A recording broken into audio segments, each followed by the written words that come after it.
Kunja Bihari Jai.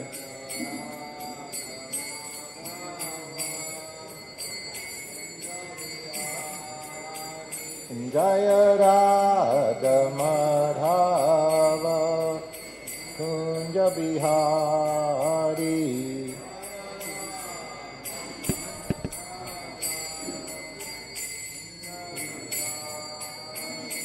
Jaya Gopi Jana Bala Girivana Dari.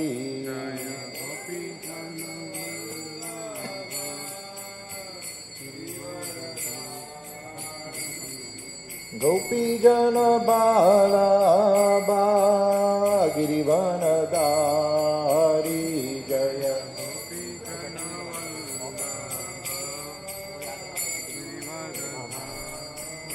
Yasoda Nandana Braja Jana Ranjana.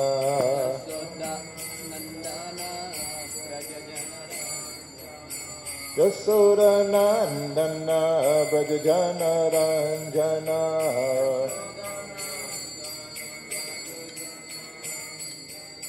Yamuna Tira Banachari.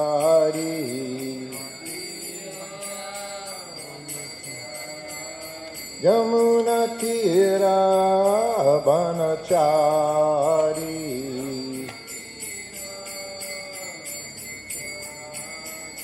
Jaya Radha Madhava Kunja Bihari Jaya.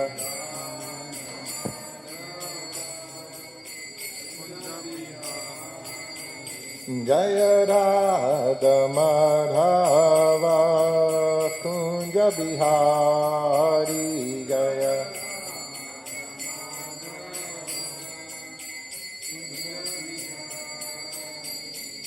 Gopi Jana Bala Girivana Dari Jaya.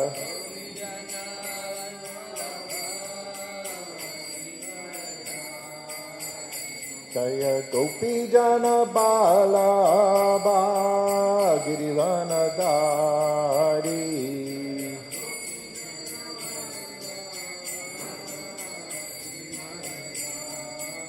Yasoda Nandana Braja Jana Ranjana.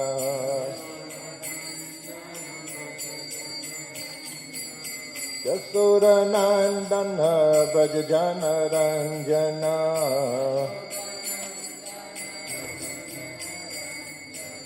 Yasoda Nandana Braja Jana Ranjana.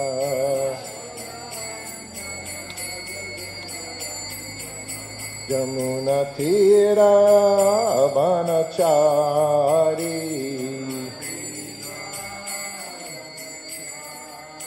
Yamuna Tira Banachari.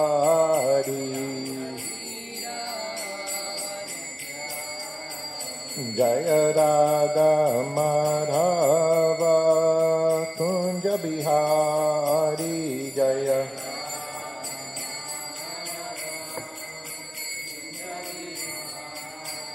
Jaya Radha Madhava Kunja Bihari Jaya.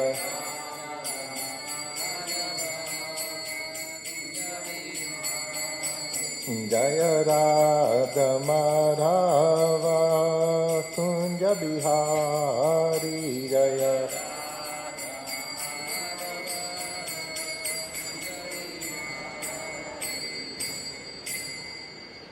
Jai Om Vishnupad Paramahansa Parabhadaktacharya Asatara Satasisi Maharaj Divine Grace A.C. Bhaktivedanta Swami Srila Prabhupada Ki Jai ISKCON BBT Founder Acharya Srila Prabhupada Ki Jai.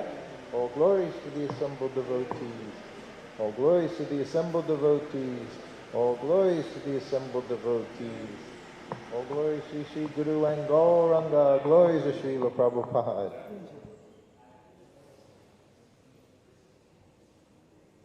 Glad I invited your half the assembly here today.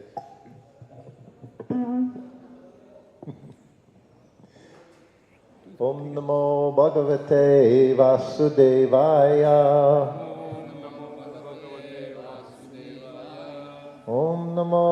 Bhagavate Vasudevaya. Om Namo Bhagavate Vasudevaya.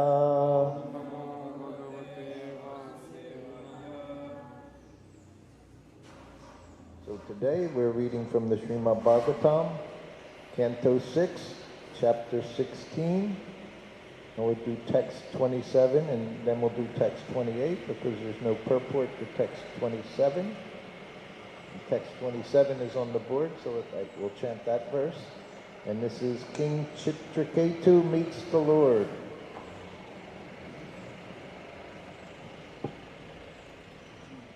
Chitraketustu tam vidyam yata narada basitam narayamasya satam saptaham Abhaksha susamahitaha Chitraketu tutam vidyam Yata narada bashitam Darayamasya saptaham Abhaksha sasumahitaha Chitraketustutam vidyam Yata narada bashitam Darayamasya saptaham Abhaksha sasamahitaha.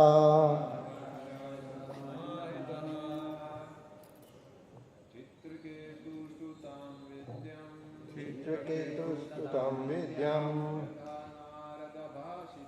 Yata narada bashitam Darayamasya saptaham Abhaksha sasamahitaha Chitraketustutam vidyam Yata narada bashitam Narayamasya saptaham Abhaksha samkamikaha Chitraketustutam vidyam Yatha narada bhashitam Narayamasya saptaham Abhaksha susamahitaha Abhaksha samahitaha Chitraketustutam vidyam Yatha narada bhashitam Narayamasya saptaham Abhaksha susamahitaha Chitraketustutam vidyam Yatha narada bhashitam Narayamasya saptaham Abhaksha sasamahitaha. Chitraketu, King Chitraketu, two, indeed, tam, that, vidyam, transcendental knowledge, yata, just as, narada bashitam, instructed by the great sage Narada, Narayamasha chanted Sapta Aham continuously for 1 week. Abhakshaha, only drinking water. Susamahitaha, with great attention and care. Translation and translation by His Divine Grace A.C. Bhaktivedanta Swami Srila Prabhupada. Fasting and drinking only water, Chitraketu, for 1 week, continuously chanted with great care and attention the mantra given by Narada Muni. So now we'll do text 28. I'll just chant and read translation and purport. Tatasa sapta rantrante vidyaya daryamanasya naya vidyadara adipatyam cha lebhe pratihatam dvipa. The translation, O King Parikshit, after only 1 week of repeatedly practicing the mantra received from the spiritual master, Chitraketu achieved the rule of the planet of Vidyahara as an intermediate product of his spiritual advancement in knowledge. There's a footnote someone wrote in here. Importance of rigid practice. Purport. It's a purport to Prabhupada's purport. If a devotee, after being initiated, adheres rigidly to the instructions of the spiritual master, he is naturally endowed with the material opulences of Vidyahara Adipatyam and similar post as byproducts. A devotee need not practice karma. Let me say that again. A devotee need not practice yoga, karma, or jnana to achieve a successful result. Devotional service alone is competent to award a devotee all material power. A pure devotee, however, is never attached to material power, although he gets it very easily without personal endeavor. Chitraketu received this side benefit of his devotional service, which he rigidly performed in accordance with the instructions of Narada. Oma Ganatimirandasya Gananjana Salakaya Chakshulamalitam Jaina Tasmai Sri Gurave Namaha Shri Chaitanya Manobistam Stapitam Jaina Bhutale Swaya Rupa Kadamayam Tadati Svapatandikam Panchakopa Tirubhischa Kripa Sindubhya Evacha Patitanam Bhavanebhyo Vaishnavebhyo Namo Namaha Jaya Shri Krishna Chaitanya Prabhu Nityananda Sri Advaita Gadadhar Sivasari Gaura Bhaktavinda Hare Krishna Krishna Krishna Hare Hare Hare Rama Rama Rama Hare Hare. Hare Krishna. Thank you all for being here this morning. These are very wonderful chapter, very wonderful verses here in Srimad Bhagavatam. Narada Muni and Chitraketu. You all know what the mantra is that Narada Muni gave to Chitraketu? I'll read it to you because I looked it up. And this was the very simple mantra that Narada gave Chitraketu. O Lord, O Supreme Personality of Godhead, who are addressed by the Umkara, Pranava, I offer my respectful obeisances unto you. O Lord Vasudev, I meditate upon you. O Lord Pradyumna, Lord Aniruddha, and Lord Sankarshan, I offer you my respectful obeisances. So it's described here very nicely. The only means to achieve success in bhakti yoga is following the orders of the spiritual master. Here Narada gave Chitraketu a very simple mantra to chant. And he said he chanted continuously for 1 week while only drinking water. After being in the International Society for Krishna Consciousness, attempting to please my spiritual master, I can say this sounds like a very nice process. 1 week only drinking water and chanting this mantra. But in this age of Kali, we know our process, of course, is chanting the Maha Mantra in the age of Kali Yuga. And Srila Prabhupada, he gave us also very specific instructions and very simple instructions. If you know from the beginning, there was a conversation where Prabhupada told his very, very young disciple way back in 1966 how many rounds to chant. How many rounds did he say we need to chant? 64. He said 64 rounds. And of course the devotee was, it's not possible. So then Prabhupada said, okay, 32 rounds. The devotee was still 32 rounds a day. If you've ever tried chanting 32 rounds a day or 64 rounds a day, engaging in service, it's not such an easy thing. One has, as it says here, and also was underlined and encapsulated rigidly, someone put in the book, very important word, rigidly performing the order of the spiritual master. So then Prabhupada said, okay, he said 16 rounds, and that became the standard. I would, and this would be pure speculation, knowing Srila Prabhupada, he already knew what he wanted to accomplish, how many rounds he was going to tell his disciples were required to chant. And that was 16 rounds.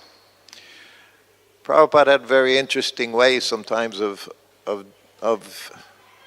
making requests in devotional service or giving orders in devotional service. Giriraj Maharaj tells one story in Juhu, way back in 1974, before any temple was there, 1974, 1975. Well, there was a temple, there was a little hut with a corrugated metal roof, and that's where Radharasa Bahari stayed until the temple was built. And some of you, all of you should know the history of I'll build you a temple. I'll build you a very nice temple, Prabhupada said to Radharasa Bahari. But in the meantime, they were inside this very small facility. And in the Juhu area, which was also very different than it is today, now it's one of the most sought-after places to live in the whole Mumbai area. But at that time, it was basically a fishing village, and you could smell the fish. You could see the mosquitoes. They were very happy, big mosquitoes, rats. Devotees were staying in another shed, which was infested with these things. That was the beginning at Juhu. Very austere. But Prabhupada had a plan. He also had a vision. And Prabhupada always, we say that, the pure devotee, he can see past, present, and future. And to see the things where Prabhupada put temples, where he put the temple in Raman Reti in Vrindavan, where he put the temple in Juhu back in the mid-70s. And everyone would say, why here? Who's coming? No one will come to these places. And many of his disciples saw it like that. I also, because my vision was very short. I was even going to say, you can move up so I can see you. My vision is so short. But Prabhupada had very broad vision, and he could understand what the future would be. So at that time, that's what he did. But Giriraj tells this story that at one point, this kirtan party came, professional kirtaniyas. But they were very good. And Prabhupada at first said, well, you could bring them in. Prabhupada never, in our ISKCON society, were never salaries. It was never part of being devotee. Whether one was brahmachari, grahasta, sannyas, didn't matter. No one had salary. Whatever maintenance was required would be given. would be given, and that was, as Prabhupada would say, the bare necessities of life. So he said, even then, if you can get them to live here, we'll pay all their expenses, we'll give them prasadam, and they can do 24-hour kirtan. They could do kirtan every day. And of course, they didn't like that proposition. So then Prabhupada said to Giriraj, you can arrange with our men to have 24-hour kirtan. And Giriraj at that time, Brahmachari, looked at Prabhupada. It's just a few devotees here. Everyone's going out, making life members, doing this, taking care of the deities. How can it be done? And then Prabhupada said, well, you can have kirtan so many hours a day. Still, same thing, Giriraj said, how can we do it? Finally, Prabhupada whittled it down to the Sunday feast. have kirtan that day for so many hours. And after hearing these other explanations, 24-hour kirtan every day, and kirtan 8 hours a day every day, so then it sounded very, very simple. Yes, Prabhupada will do that. So in the same way, it seemed like Prabhupada gave that order, 64 rounds, and not possible. If he would have started out at 16 rounds, the devotee might have said, no, that's a lot, and Prabhupada would have gone down. So he started out on a very high level, and then he brought it down to what was practical. So we kind of understand that was Prabhupada's desire to begin with, but he had a way of doing things to make the devotees eager to do it. And as spiritual master, and we know founder Acharya, International Society for Krishna Consciousness, very special, unique position, setting the standard for everyone to follow in future generations. When I was in Los Angeles with Srila Prabhupada, it was 1973. And at that time, we had in New York City, where the temple was, ISKCON Press. And ISKCON Press was, at that time, responsible for printing Srila Prabhupada's books. But then, when Los Angeles Temple, when they purchased finally the last temple in Los Angeles, which is still there, 3764 Watsika Avenue, Los Angeles, California. So that became the very hub, the very center of the ISKCON Society, and as Prabhupada said, the world headquarters. Besides the temple, which was on one side of the street, and it had been a Christian church, and there was what they called a rectory where the pastor would stay. That became Prabhupada's quarters, so everything was just ideal. And across the street, there were apartment complexes. And over the course of a few years, the devotees, they bought one whole apartment complex, maybe 25 units, and then the one next to it, another 25 units, another 25 units. So they had a very big center there, largest center in the whole world for ISKCON. Many Grahasta couples were there. And Prabhupada brought ISKCON Press from New York City to Los Angeles, California. And then it became what? Who heard of ISKCON Press? What do you hear? Prabhupada's books. BBT. It became the Bhaktivedanta Book Trust. And then they purchased a building right on Venice Boulevard, which was the main road going from Venice all the way into the city. So then they had that building there. That became the Bhaktivedanta Book Trust. And in there, that was, the warehouse was there, the book warehouse, because now they're printing tens of thousands of books, each book that Prabhupada is putting out. And the offices were there. So they had that building, and they had at least 4 apartment complexes. So many of the devotees working at BBT, they all lived right next to this BBT area. So that was another dozen. So they were all, printing books at that time was not like printing books now. You can just go online, print a book just like that. Anyone can print a book. Now you don't even have to write the book. You can just tell your AI to do everything. Give it a few ideas and it'll do everything for you. But it was certainly not like that in those days. And certainly printing Srila Prabhupada's books required much devotion. As Prabhupada said, each word I've picked, every word carefully chosen. So you had typesetters, graphic artists, the artist made the paintings. Imagine, they were all 1 or 2 rooms. All these artists, Parikshit and Bhardaraj and Jadharani, Muralidhar, all these very amazing artists, they were all together in Los Angeles. They had all been brought together by Srila Prabhupada's order, by Srila Prabhupada's desire. So while he was away, traveling around the world, he came back to Los Angeles. And at that time they had the building right on Venice Boulevard. And Rameshwar Prabhu, he brought Prabhupada, for the first time he was going to see this BBT warehouse. And they had it very nicely, everything done, and it said across, had the logo BBT, Bhaktivedanta Book Trust.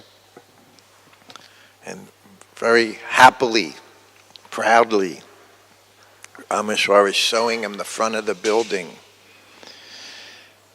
Prabhupada just looked at him. He said, "Where is founder Acharya, A.C. Bhaktivedanta Swami Prabhupada? Where is that?" And it wasn't there. Everything is a person. There in Los Angeles, I learned from Srila Prabhupada, everything is personal. Everything is personal in Krishna consciousness. Of course, everything is personal. Everything's coming from Krishna, Supreme Person, Supreme Personality. Once he was walking up the stairs after the morning walk.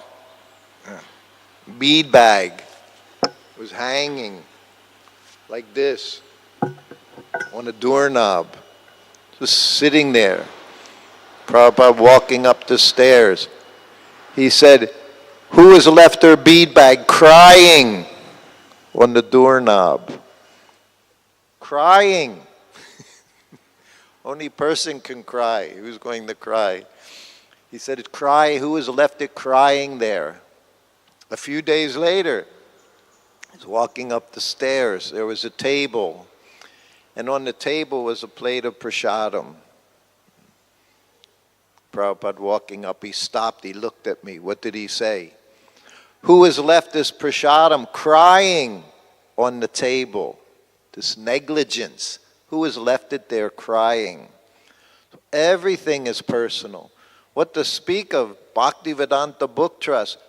Who is behind this Bhaktivedanta Book Trust? A.C. Bhaktivedanta Swami Srila Prabhupada, or founder Acharya. Everything we print, we make so many flyers. Every day, every temple's making flyers, this program, that program, so many programs. Sometimes on those flyers you'll see speaker, photograph of some speaker. Sometimes I'll see a photograph, they'll make a program. But always at the top, 2 things have to be there. ISKCON, International Society for Krishna Consciousness, what temple it is. Founder Acharya on the other side, Srila Prabhupada's photograph, picture of Srila Prabhupada. Founder Acharya, A.C. Bhaktivedanta Swami Srila Prabhupada. It's the most important thing for us to understand. Always. Everything that happens, I'm sure outside here you'll see Govardhan Eco Village, ISKCON, founder Acharya, A.C. Bhaktivedanta Swami Srila Prabhupada. Here, Chitraketu, what happened to him? His son died. Before that time, Prabhupada writes very nicely in the verse you had yesterday, very wonderful verse and purport. Prabhupada talks of the parallel lines to become Krishna conscious. He says there are parallel lines. Any of you at class yesterday? What did he mention is the two parallel lines?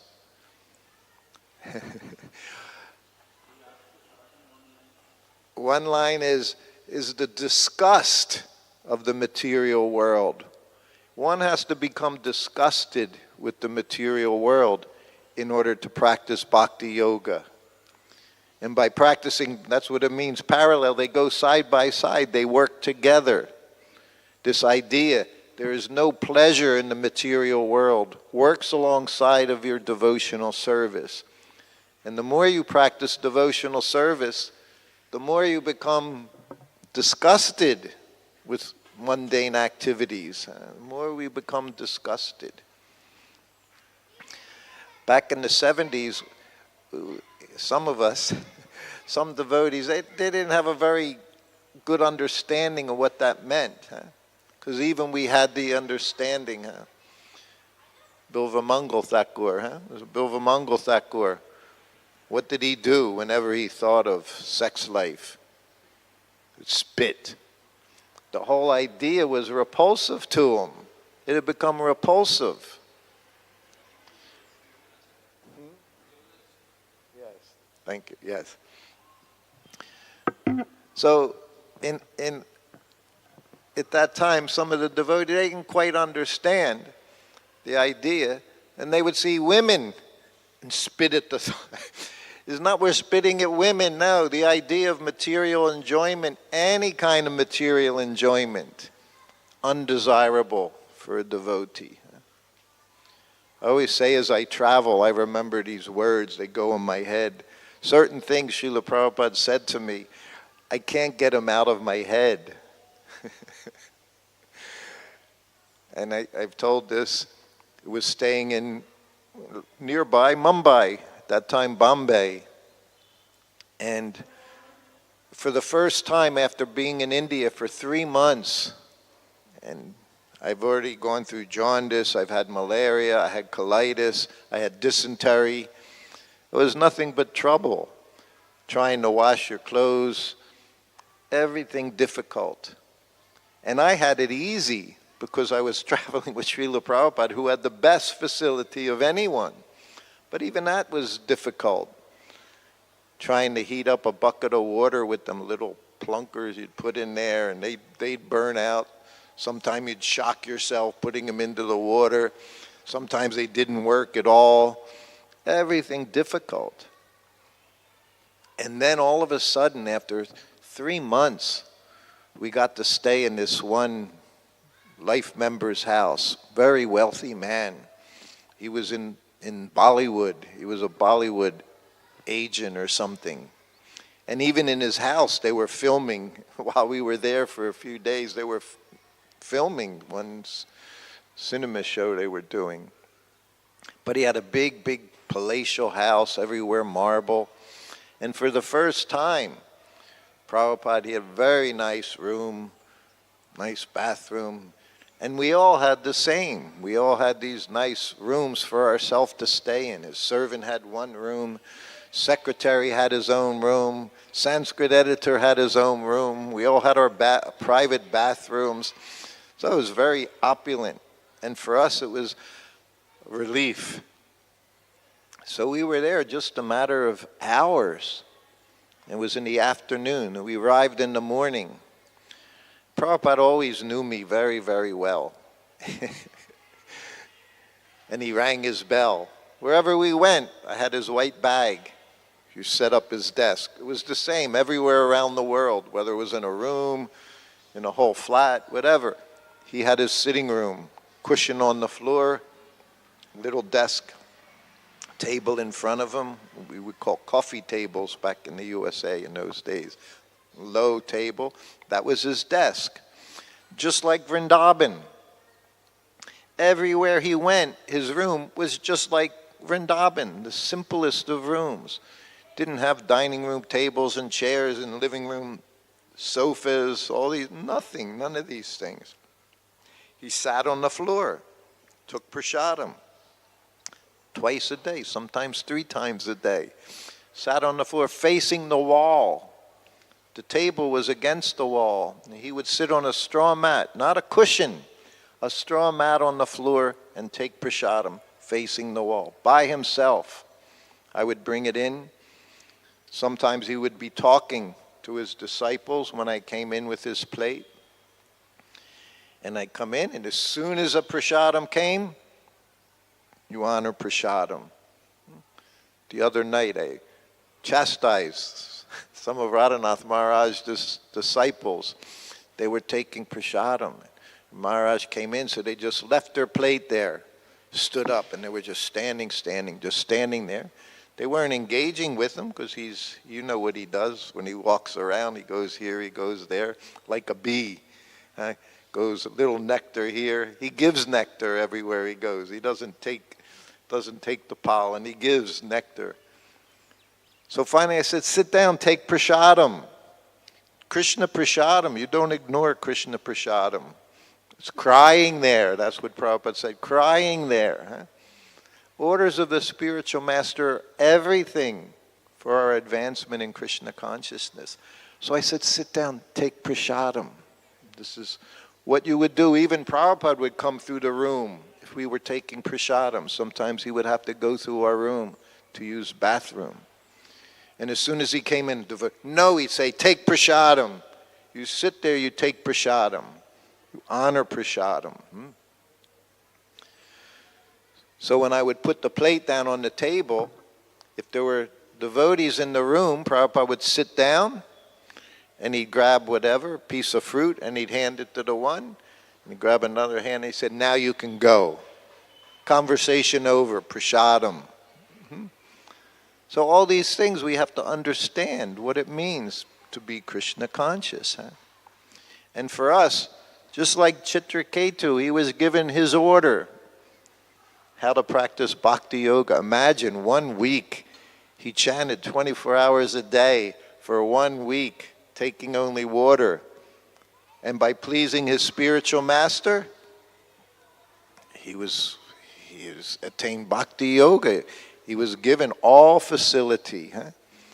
We have the same. We have our orders from the spiritual master.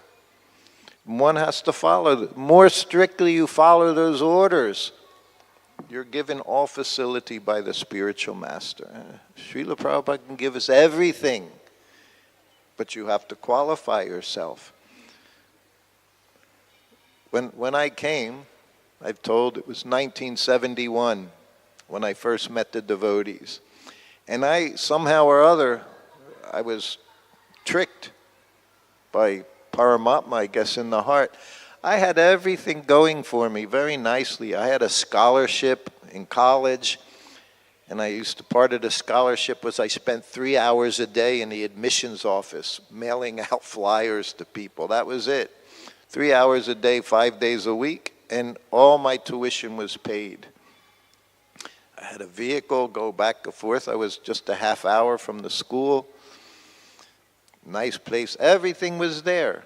Not a wealthy family, but all facility was there. No reason for any anxiety. And all of a sudden, it was a month before, my whole mind, I just became completely disturbed in the material world. Nothing could make me happy. I was just miserable. I had been tricked into this position of seeing the material world as a miserable place. I didn't understand what was going on. And I had a religious background. I was raised Catholic boy, went to Catholic school, so we had our religion classes and everything. We learned that we were made in the image and likeness of God. Didn't know what that meant. But it meant God was a person. We're made in his image and likeness. The very first thing you learn. But they don't know who that person was. They couldn't give you a picture of him. In the book, growing up, we called a catechism. That was like a question and answers. All questions and answers in your religion. And there was a picture of God. And he was sitting in a chair like this, big chair, kind of like Vyasa-san like. Actually, you don't know US, if you ever seen Lincoln Memorial, he kind of looked like a big person sitting in this big Gothic-looking chair. But his face was just nothing in it. It was just like a big zero. Literally, a zero was his face. Because they're saying he's a person, but you can't know that person, huh? You know, the Muslim religion, no, you can't show picture of God. But I wanted God. I wanted release from suffering. My suffering was just all in my head. Materially, everything was very nice, not like being in India in the 70s where everything was suffering. Your body was always suffering. I was never ill. I think in 12 years of school, I missed 3 days in 12 years of school. You know, you like get a plaque for being so good. So there was nothing, no discomfort. But I was so unhappy. And I just wanted to be happy. And due to my background, I started praying to God. But nothing was happening. I would go to bed at night, miserable, completely miserable, literally crying sometimes. I'd cry myself to sleep and I would say a prayer we learned back then. The Hail Mary, I would say on my beads. They had rosary beads, they called them. And it was about 50 Hail Marys you said one time around. I was praying anyway I could. Do something if you're there. I don't know if you're there, but do something. And then my friend and I together, we saw the devotees chanting Hare Krishna in a park one day. It was Earth Day, big festival day. And it was all local bands playing rock music, hundreds and hundreds of people there. And the Hare Krishnas were there because that's what they did. Harinam all day long. And my friend convinced me to go talk to them, although I didn't want to, because they looked from outer space. They looked like they came from outer space with their yellow garments and shiny heads. All the men with shiny, shiny heads, shaving their heads every day. Big white tilak that they made from fuller's earth, which is what you put on the walls when you were spackling the walls. So it stayed there all day like paint, very bright white.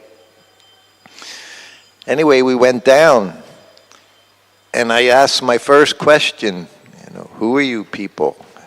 That was it. I got a dose of Krishna consciousness in the course of the next half an hour, answered all my questions. I said, I want to find God. They said, well, we have him. We got God. They told me his name, his address, his family, parents' name, his friend's name, everything, where he lived, everything about God, Krishna, they gave me. And by Krishna's mercy, everything they told me, I accepted it from the very beginning. I didn't go through any process of checking. I just thought this was it. It was Krishna's mercy. But then, of course, it was the spiritual master. The process of Krishna consciousness, following the orders of the spiritual master.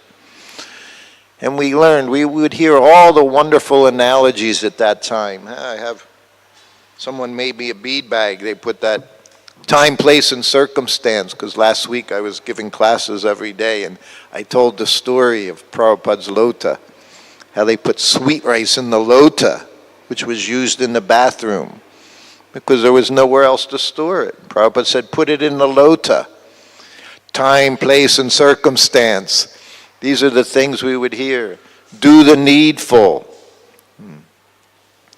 All the time, practical, very, very practical. Prabhupada would say, Krishna consciousness is common sense. Because this material world, if you look at it analytically, all you do is suffer. And we learned, how do you get rid of that lifetimes and lifetimes of desire to enjoy? What was the analogy? You pour milk. Where do you pour the milk? See, no one even knows these analogies. And ink bottle is there. You have a bottle of ink. See, we used to have bottles of ink. When I was in grade school, you would dip your little pen into the bottle of ink so you could write. Gradually, everything changed in my childhood very quickly. We went from ink bottle to fountain pens, and from fountain pens to the very famous Bic pen, which is still there today, the Bic pen. But in the beginning, you had an ink bottle. There was a hole in your desk where the ink bottle was. And if you have ink and you pour the ink out of the bottle, you can never get rid of the ink in the bottle. It just sits there along the sides. The ink is always there. So we learned that analogy from Srila Prabhupada. You pour milk. You just keep pouring milk, milk, milk, and gradually all the ink is gone. What's left? Milk. That's the process of devotional service. You just perform devotional service more and more and more and more, and gradually all your material desires, they go away. It's a gradual process. And that's what this parallel lines are talking about. Together you're doing devotional service and you're becoming more and more, Prabhupada uses the word disgusted. It's a very strong word. It says one must be disgusted with material activities in order to practice Krishna consciousness. But in the beginning, we chant Hare Krishna, we take prasadam, and that was the beginning. Prabhupada never gave any rules in the beginning, 1966, when people were coming. He did two things. He chanted Hare Krishna mantra, and he fed them prasadam, nothing but prasadam. And then gradually one becomes able, they become able to hear philosophy by the simple process of taking prasadam and chanting and hearing the chanting from the lips of a pure devotee. He never asked anyone to do anything. He talks about the early days. He would cook. And there would be half a dozen of them. They're coming every day now. Brahmananda, Gargamuni, Hayagriva, Kirtanananda.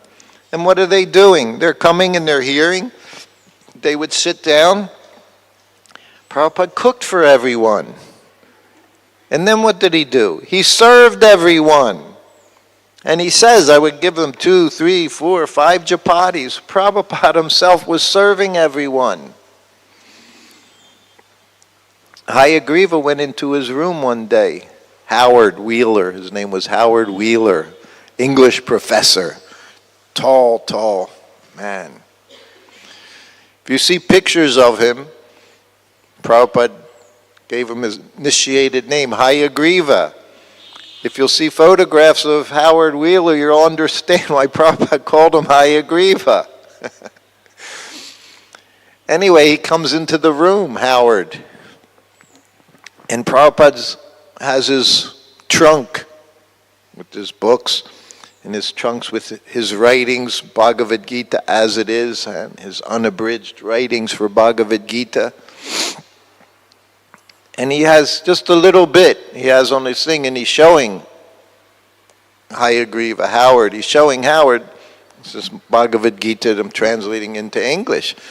So he sees this little stack of papers, and Hayagriva said, I'm English, English teacher, English professor. He says, I can do editing. He said, if you want, I can edit that.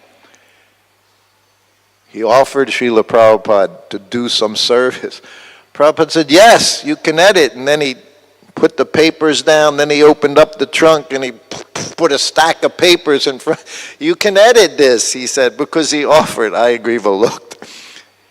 Because he offered. Voluntarily, he offered to do something. That's devotional service. When you come here, when you're in this temple, any temple, management always has to understand what you do is voluntarily. Of course, once you accept it, that's it. Boom, so much. In the same way, okay, do this, and this. But Prabhupada always understood. It's voluntarily devotional service. No payment is there. You volunteer to serve the spiritual master. And in this way, you make progress in Krishna consciousness because you keep pouring milk into that ink well, that ink bottle. You keep pouring the milk in. It's going to be blue. It's going to be dark blue, and then lighter blue, and all of a sudden it's just milk. That's this process of Krishna consciousness. Sometimes we become impatient. We know that's one of the qualities. We require patience because we're not Chitraketu. We can't sit there 24 hours a day for 7 days chanting this mantra, drinking only water. Nor is it the process for this age. The process has been given by Srila Prabhupada. Just chant Hare Krishna, 16 rounds, follow the principles. You become initiated, and then you become the dog of the spiritual master. It was some months ago or something, I don't know, I was speaking to some devotee and my wife was recording it. She puts things sometimes on Instagram. So many people have come. And she's very, very hard. Just follow Prabhupada's instructions. No changes, no dilution. Just whatever he says, that's what we do. So anyway, in the course of it, I said I was the dog. I said I'm just Srila Prabhupada's dog. If he gives me something to eat, I get to eat. That's being dog. You just sit there happily. You're just happy to have a master. You see, I see these two dogs with these workers. They walk around constantly. They have their master. They're very happy. Other dogs you can see, they're like this, you know. We had one the other night sitting at the table waiting for scraps. This is our position, just waiting for the spiritual master to give something. Anyway, she put it on. Became over 1 million people saw this thing to become the dog of the spiritual master. That's all we want to be. We want to just serve the spiritual master. And ultimately, it's up to us to make the choice. Spiritual master, he gives you the choice. He said, but then what can I do? If you don't follow, then that's your problem. That's your loss. Once I was in the room with Srila Prabhupada. Many times but this one time I was in the room and he called one of his leaders into the room. This was in Juhu back in 1974. And this devotee had been in India for years. Not easy thing to do. Because we really couldn't preach in those days in India. Everyone knew we would preach, in the preaching way of Krishna. Yeah, I know Krishna, I know Shiva, I know, they know everything. They knew everything. Prabhupada called it hodgepodge. But they thought they knew everything. They knew the Krishna, they knew Ram. So he was getting very frustrated, this devotee, because he's seeing in the U.S. they're distributing hundreds of thousands of books. They're preaching, classes are going on, they're going to colleges and preaching, they're distributing books. People are becoming devotees. In India, no one became devotee. Prabhupada had some well-wishers. Men, we were young, sometimes older, like this Mr. Seti, Kartikeya Mahadevya, these different people. They never took initiation from Srila Prabhupada, but they liked that he was spreading Vedic culture, Indian culture around the world, and they supported him in many ways. They were very helpful. But they didn't become devotees. A few came along. Lokanath Swami, he joined. A few others joined in the early days like that, but just a few. One of Prabhupada's Western disciples, he said to Prabhupada, is learning Hindi. Prabhupada said, why? Why are you learning Hindi? He said, well, I want to preach to the Indians. Prabhupada said, I've been preaching to them my whole life. I haven't made one devotee. What are you going to do? Prabhupada's program was whatever you know when you join, you utilize that to help. You don't have to add anything. Whatever gifts you've been given by the Supreme Lord at that time, that's sufficient. Use that in Krishna's service. Anyway, in the room, I went in and sat down, and this devotee started complaining to Prabhupada. I want to go back to the USA. He was an American devotee. He joined 1967. So now it's 7 years later. He's been in India for 3-4 years, managing everything. He said, I want to go to the USA and preach. Prabhupada said, you preach here. I need you here. And he said, but Prabhupada, there's no preaching here. All we do is make life members collect 1,111 rupees it was back then. You got everything, 1,111 rupees. You were promised, as the books came out, you would get every book of Srila Prabhupada as they came out. And you got your membership card. They liked that. That was like a travel card. You go anywhere in the world and stay for 3 days for free. Indians know a good deal when they see it. 1,111 rupees, I can go anywhere and stay for the rest of my life. It was a great deal. So making life members, but there was really no preaching. That's what we sold.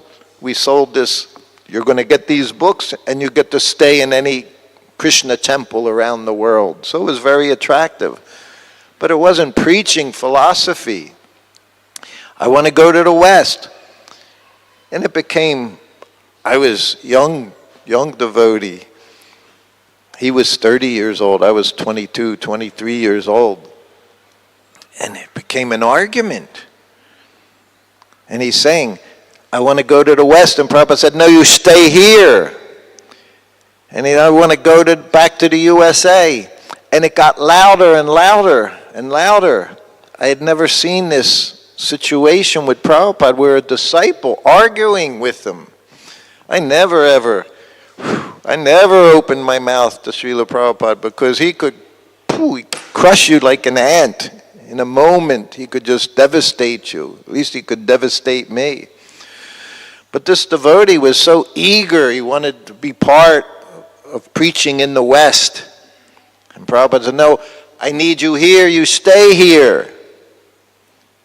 And it reached finally this ultimate, and Prabhupada's yelling, and this devotee's yelling back, and I'm sitting in the corner, quivering in the corner, seeing Prabhupada so angry. And finally Prabhupada looked at him. He said, you chant your rounds, you follow the principles, do any damn thing you want. That's Krishna consciousness. You're never going to be forced.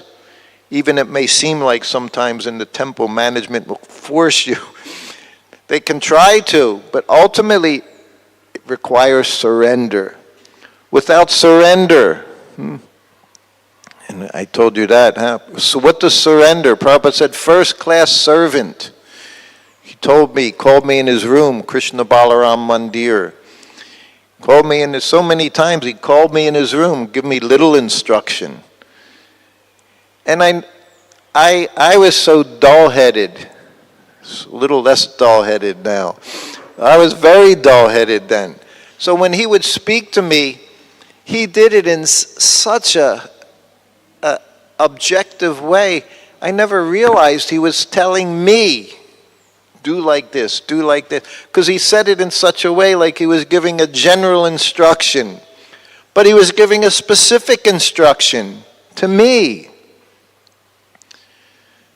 He called me in his room and he said, the first-class servant knows what to do without being asked. So that already means I didn't understand. He's already saying to me, there's something I should have done because it happens regularly, because he was very regulated. And then he said, second-class servant, you tell him what to do and he does it. You're second class. Don't think you're first class because someone gives you an order and you do it. You're only second class. First class, you should already know what needs to be done. And then he said, third class devotee, you tell him what to do and he doesn't do it. Or he does it begrudgingly. Prabhupada used that word sometimes, begrudgingly. In other words, he doesn't want to do it, but because he has to surrender, he does it begrudgingly. Huh? So our business is, we all have to become first class. Like Chitraketu, you become first class servant of your spiritual master. You become the dog of your spiritual master, eager to do service, eager to please him, eager to see him smile. And then whatever he gives you, he gives you. In this way, first class. And we always need to understand everything is personal. So whatever you're doing, it's personal service, not just to the management in the temple. It becomes personal service to Srila Prabhupada, the person whose name is on everything we print, everything we do. It's all going to him. And if you do it with the proper spirit of surrender, he can give you Krishna, just like that. No other, don't need any other thing. So many times Prabhupada told me, again, he told me 3 different, only just one book, if you read one of these books, you can become Krishna conscious. He's made it so simple. Chitraketu, he had to practice a lot of austerities. Maybe it sounded like a short time, but it was not easy thing to do. But for us, an easy thing to do. Here, look at this magnificent facility here, everywhere we go. My wife and I, we live in Vrindavan for 5 years, been in Vrindavan. Haven't gone anywhere except Krishna Balaram Mandir, not one other temple, because everything is right there by the mercy of Srila Prabhupada. Everything is right here. So we have to become peaceful, not have to go here, have to go there, that mind, that disturbed mind, travel. No, you stay put, you do your service, everything. Krishna will take care of everything. Srila Prabhupada will take care of everything. So I see it's already after 9 o'clock. Thank you for coming. Anyone have any questions, comments, advice? Srila Prabhupada's there for everyone. You take prasadam, chant your rounds, do a little service, everything will be okay, as Prabhupada said to me. Everything will be okay. Don't worry. Everything will be okay. Hare Krishna. Thank you very much, Kirti Prabhu. So, I heard those early days, you repeatedly said you have to just surrender, you do your devotional service nicely, and you give the example of that ink and milk. So, my question is that nowadays we see a lot of emotional problems, emotional needs. Emotional problems. Yeah. Devotees are sincere, they are practicing, but then just the devotional process is not effective. So you need to take help. So my question is that, did you face those days these problems? You know, of course we need to do what we can from the position we're in, but Prabhupada's prescription was always chant Hare Krishna to solve all of the problems. You can get support wherever it's required. I know in our temples now we have, different temples, we have so much facility in different ways. But ultimately, the only way to solve any problem is through devotional service. Prabhupada didn't care about astrology.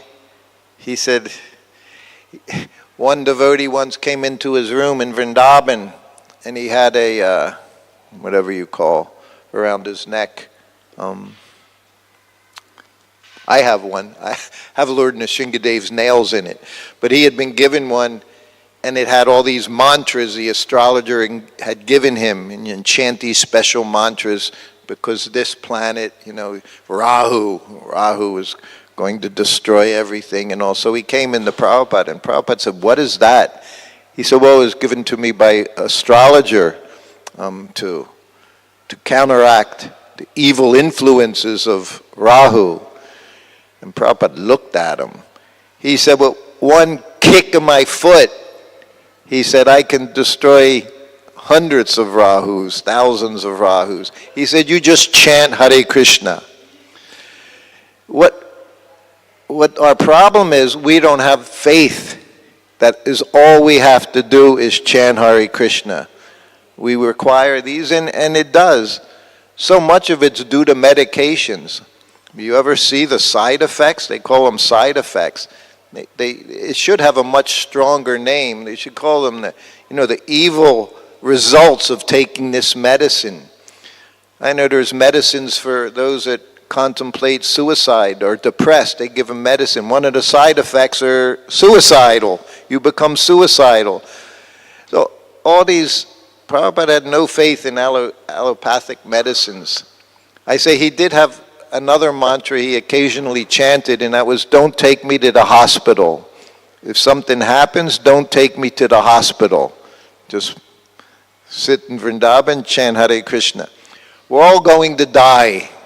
Prabhupada made it seem so, today, tomorrow, you can be 15 years old, you can be 50 years old, or 150 years old. We all live our life like you could die any moment. That's the prescription. We should all live our lives that the very next moment I could be gone. And we should live our lives that way, knowing Krishna consciously what that means.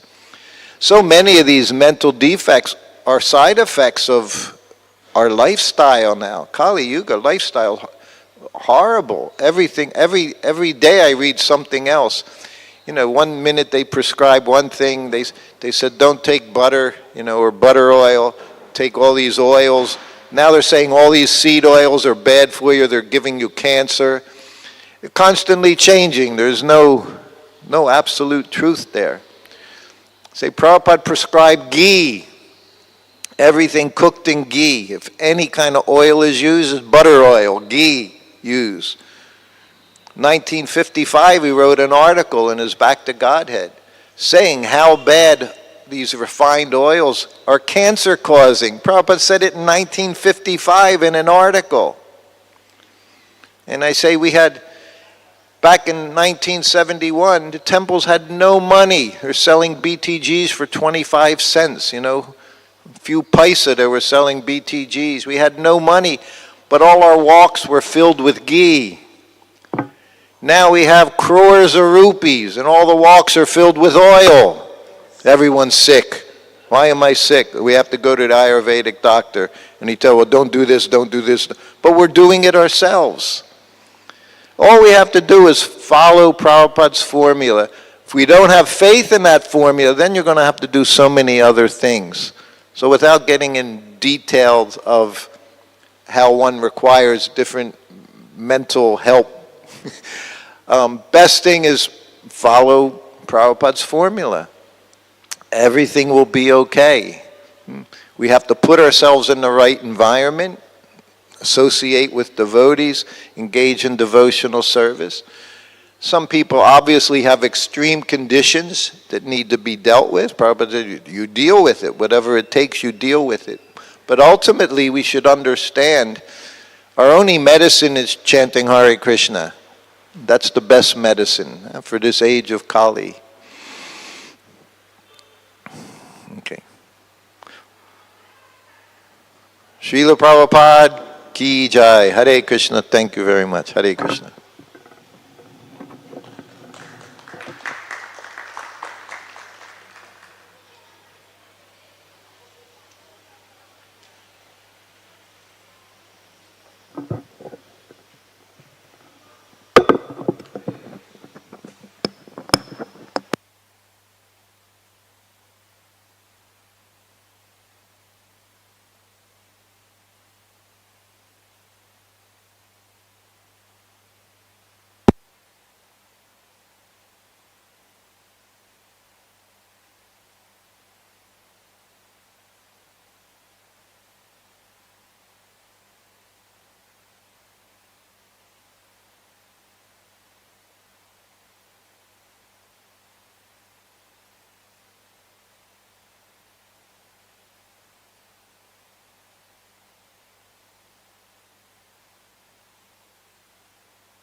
पडेल. हिला घ्यायला लागेल कारण मावडं काय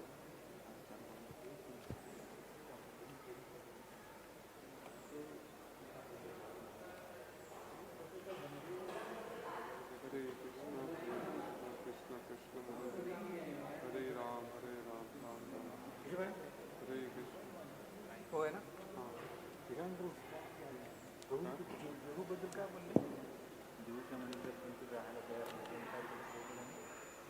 दोघांचं ओढवत होते जीवचं नाही पण जीव माहिती नाही मला हरे कृष्ण ते बोलले बोल US झालं बोला त्याला तेच ना ते जीवचं लक्षात नाही हरे कृष्ण येतं बघ तुझं हरे कृष्ण हां हां हरे कृष्ण हरे